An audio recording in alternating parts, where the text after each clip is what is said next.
All right, so we got this prop from eBay.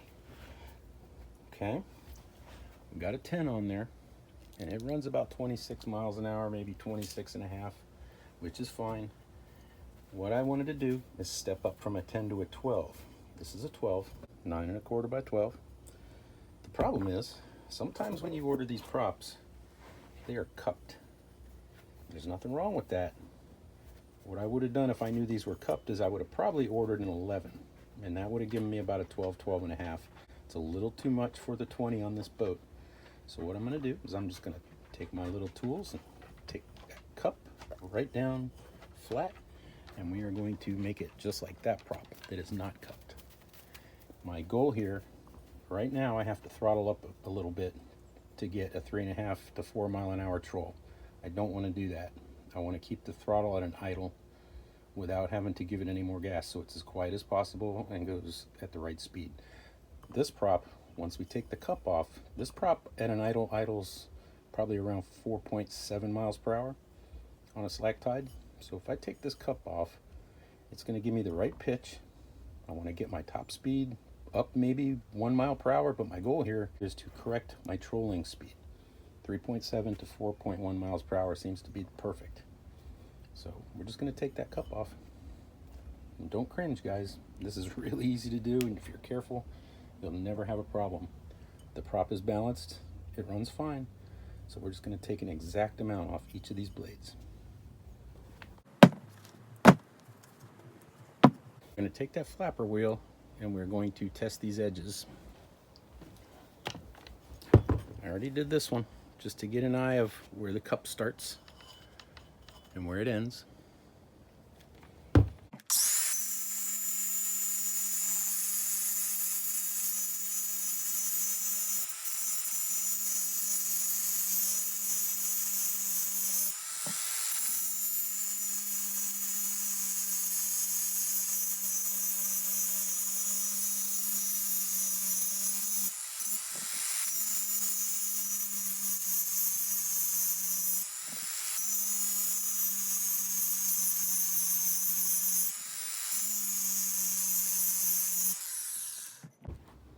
Now you can see we've identified where the cup is, where it stops.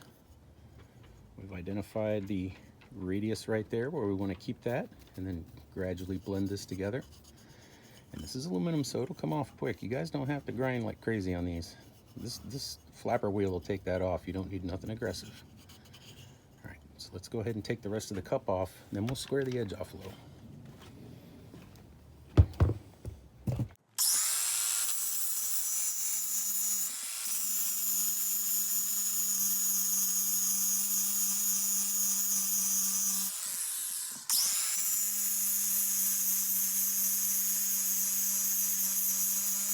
Now once you start biting into the paint on the rest of the prop, you pretty much have taken the cup out. Okay, see that's smooth? This is a negligible amount of weight. And we're gonna make these all look the same, and that way we know it'll stay balanced.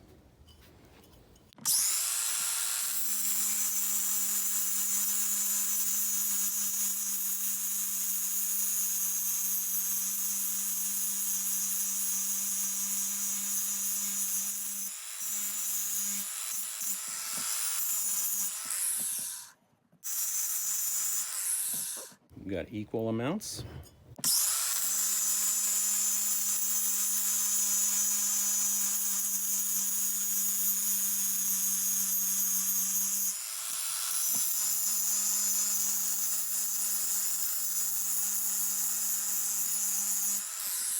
Now you see this prop had a bit of a high spot right here, so it smoothed that out.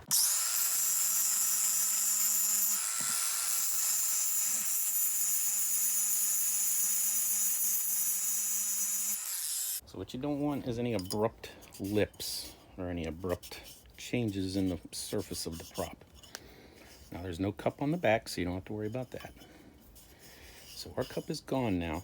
Now what we've ended up with is a little bit of a, not a knife edge, but a sharp edge right here. So we're just gonna square that off.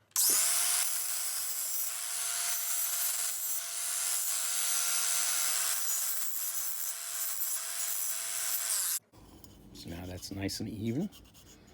A little bit right there.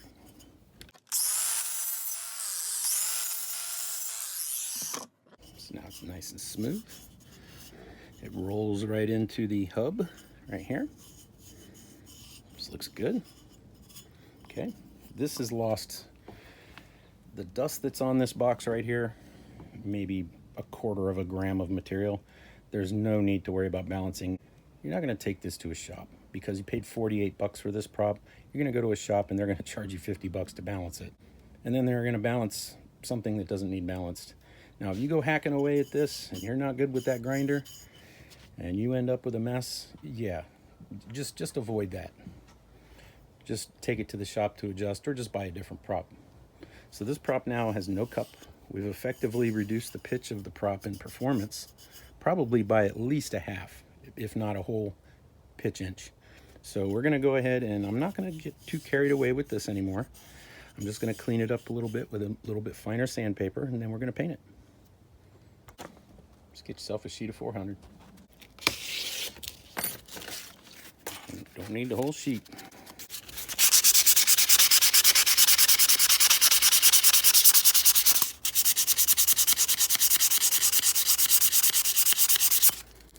Work that edge first. You don't need to make it look super smooth. Even though it looks like it has grinder lines in it, there's almost nothing there. You can sand it till your heart is content. I'm just trying to save you a little work. Okay. Get it cleaned up till it feels smooth to the finger. And then go along the edge flat like this. You don't want any pits along here because that's what will cause cavitation. That's more important than the face of it so much, getting the paint looking smooth. All right, I'll come back when I'm done with this. All right, we got these all sanded down nice. Just kind of went around and smooth them all out. Run your finger along that.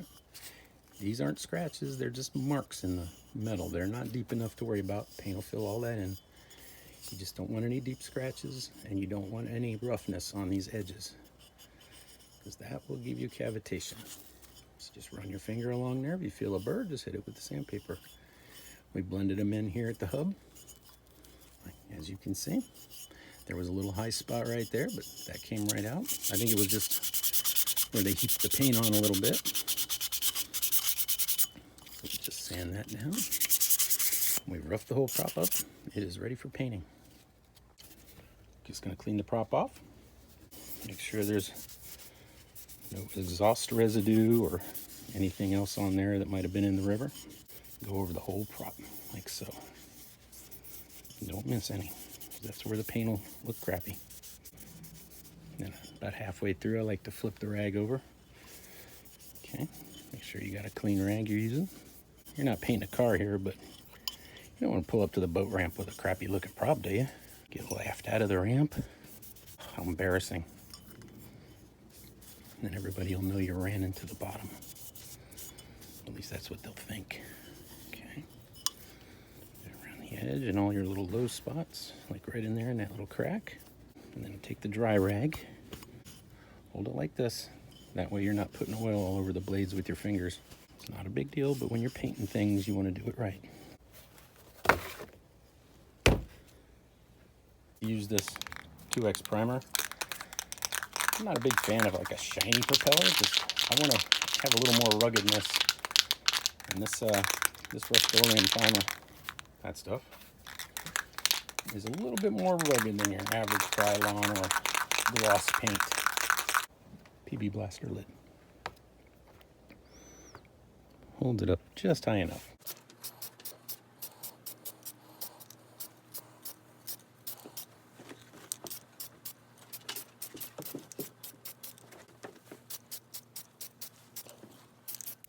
Now this 2X, don't get up close to the prop with it because it comes out fast. So I like to keep it back about 15 to 18 inches.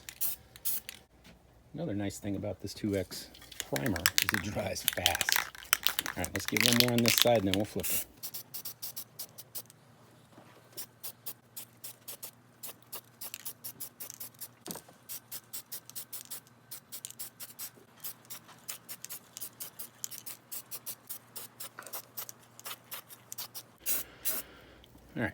Let that dry. We're going to flip it to the other side. All right, on the other side.